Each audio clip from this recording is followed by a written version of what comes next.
আসসালামু আলাইকুম দর্শক আগামী দিনে কবে বাংলাদেশে একটি সংসদীয় নির্বাচন হবে এই বিষয়টা এখনও কিন্তু অস্পষ্ট। অন্তর্বর্তীকালীন সরকার বলছে রাষ্ট্রের প্রয়োজনীয় সংস্কারের পরেই একটি গ্রহণযোগ্য সময়ে বাংলাদেশে সাধারণ নির্বাচন অনুষ্ঠিত হবে। তো দর্শক, এই সংসদীয় নির্বাচন নিয়ে বিএনপির ভারপ্রাপ্ত চেয়ারম্যান তারেক রহমান একটি গুরুত্বপূর্ণ মন্তব্য করেছেন। কেন তিনি এই মন্তব্য বা হুঁশিয়ারি করলেন, এটা রাজনৈতিক তাৎপর্য কতটা, এই বিষয় নিয়ে আলোচনায় আসব। আশা করি এই আলোচনায় আপনারা আমার সঙ্গে থাকবেন। তো দর্শক, আপনারা জানেন বিগত দিনে বাংলাদেশে ক্ষমতার যে পালাবদল হতো, 5 বছর ক্ষমতায় থাকতো আওয়ামী লীগ, আবার 5 বছর জোট সরকার গঠন করে বিএনপি ক্ষমতায় থাকতো। তো মোটামুটি এভাবেই বাংলাদেশে ক্ষমতার পালাবদল হতো। কিন্তু বিগত 15 বছরে যে জিনিসটা হয়েছে সেটা হচ্ছে আওয়ামী লীগের নেতৃত্বে যে সরকারটি ছিল, এই সরকারটি মূলত বিভিন্ন কৌশলে বাংলাদেশে একদলীয় গণতন্ত্র প্রতিষ্ঠা করেছিল এবং বিরোধী দলকে দমন করার জন্য সকল রাষ্ট্রীয় যন্ত্রকে তারা ব্যবহার করেছিল। তো এই সরকারটার যে এত দ্রুত এবং এই ধরনের একটি আন্দোলনের মধ্য দিয়ে হবে এবং শেষ পর্যন্ত শেখ হাসিনাকে দেশ থেকে পালিয়ে ভারতে আশ্রয় নিতে হবে, এই ধরনের একটা ভয়াবহ অবস্থা হতে পারে, এই আশঙ্কা কিন্তু কারো মধ্যেই ছিল না। কিন্তু সেটা হয়েছে কিভাবে? ছাত্র জনতার আন্দোলনে। এবং এই আন্দোলনে যারা অংশগ্রহণ করেছে তাদের বয়স আপনি যদি দেখেন 20 থেকে মোটামুটি 30-এর মধ্যে। এবং এই সময়টা হচ্ছে মানুষের জীবনের একটি গুরুত্বপূর্ণ সময় এবং এই সময়ে মানুষ নিজের কর্মকাণ্ডের মধ্য দিয়ে ইতিহাস গড়ার চেষ্টা করে।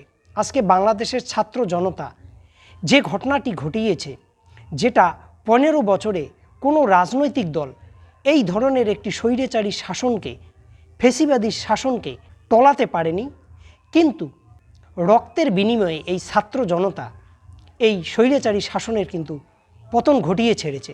হয়তো তাদেরকে অনেক বেশি নিজেদেরকে উৎসর্গ করে দিতে হয়েছে, কিন্তু কাঙ্ক্ষিত লক্ষ্যে কিন্তু তারা পৌঁছেছে। তো যাই হোক, বিষয় হচ্ছে তারেক রহমান আসলে কি বললেন। তারেক রহমান বললেন যে আগামীতে বাংলাদেশের যে নির্বাচনটি হবে এটা ইতিহাসের অন্যতম একটি কঠিন পরীক্ষা। তো এটা রাজনৈতিক তাৎপর্য হচ্ছে এরকম। দর্শক, আপনারা জানেন আওয়ামী লীগের বিরুদ্ধে দুর্নীতির কিন্তু প্রচুর অভিযোগ, কিন্তু আপনারা যদি বিএনপির দিকে দেখেন, বিগত যে বিএনপির শাসন আমল ছিল সেখানেও কিন্তু তাদের বিরুদ্ধে কম হলেও প্রচুর দুর্নীতির অভিযোগ কিন্তু তাদের বিরুদ্ধেও আছে। কিন্তু বর্তমান বাংলাদেশে যারা পরিবর্তন নিয়ে আসলো তারা কিন্তু একটা নতুন বাংলাদেশ দেখতে চায়, যে বাংলাদেশটা দুর্নীতি মুক্ত বাংলাদেশ হবে, যে বাংলাদেশের সরকারটা হবে জনগণের সরকার, এই ধরনের একটি শান্তিপূর্ণ দুর্নীতিমুক্ত বাংলাদেশের কিন্তু আশা করে। তো দর্শক, আপনারা জানেন এর মধ্যেই বিএনপির বিরুদ্ধে কিন্তু কিছু অভিযোগ আসছে। অভিযোগগুলো এরকম যে তারা আওয়ামী লীগকে, যারা এতদিন দেশটাকে লুট করে নিজেদের অবৈধ সম্পত্তির পাহাড় বানিয়েছে, তারা সমাজে তাদের চলাফেরার জন্য বা তাদের জীবন স্বাভাবিক করার জন্য তারা বিভিন্ন রকম অর্থের বিনিময়ে বিএনপির বিভিন্ন স্তরের নেতৃত্বকে সন্তুষ্ট করে তারা স্বাভাবিক জীবনযাপনে ফিরে আসার চেষ্টা করছে এবং অনেকেই আবার আওয়ামী লীগ থেকে বিএনপিতে যোগদানের চেষ্টা করছে। তো এই তারেক রহমানের যে বক্তব্যটা, এটা এই জন্যই গুরুত্বপূর্ণ যে তিনি আসলে তার দলকে সতর্ক করে দিতে চাইছেন যে আগামী দিনের নির্বাচনটা হবে অত্যন্ত কঠিন এবং যারা এই আন্দোলনে অংশগ্রহণ করেছে, যারা নেতৃত্ব দিয়েছে, তারা হয়তো যুবক, তারা হয়তো মনে হয় যে কম বয়সী, কিন্তু তারা যথেষ্ট প্রজ্ঞার অধিকারী এবং তারা আবেগে সব কিছু করে ফেলেছেন। এই ধরনের চিন্তাভাবনা করাটা কিন্তু ভুল হবে।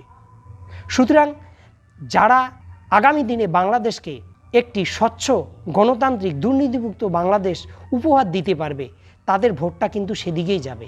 সুতরাং এটার মধ্য দিয়ে আসলে তিনি বিএনপিকে সতর্ক করে দিতে চাইছেন যে তারা যাতে দুর্নীতি বা বিভিন্ন ধরনের অপকর্মের সঙ্গে যুক্ত না হয়। কেন বাংলাদেশে যখন নির্বাচন হবে তখন জনগণ বিগত আওয়ামী লীগ সরকার এবং বর্তমান যে রাজনৈতিক দলগুলো আছে তাদের কর্মকাণ্ড দেখেই কিন্তু তারা তাদের ভোটাধিকারটা প্রয়োগ করবে।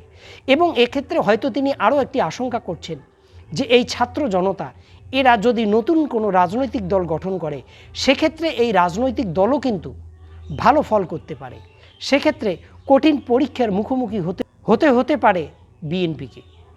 এছাড়া অপরদিকে আরেকটি গুরুত্বপূর্ণ রাজনৈতিক দল জামায়াতে ইসলামী। আপনারা জানেন জামায়াতে ইসলামীর রাজনীতি অত্যন্ত দুর্নীতিমুক্ত স্বচ্ছ রাজনীতি, কিন্তু যদিও তারা ধর্মীয় রাজনীতি করে কিন্তু তাদের বিরুদ্ধে দুর্নীতির কোনো অভিযোগ নেই।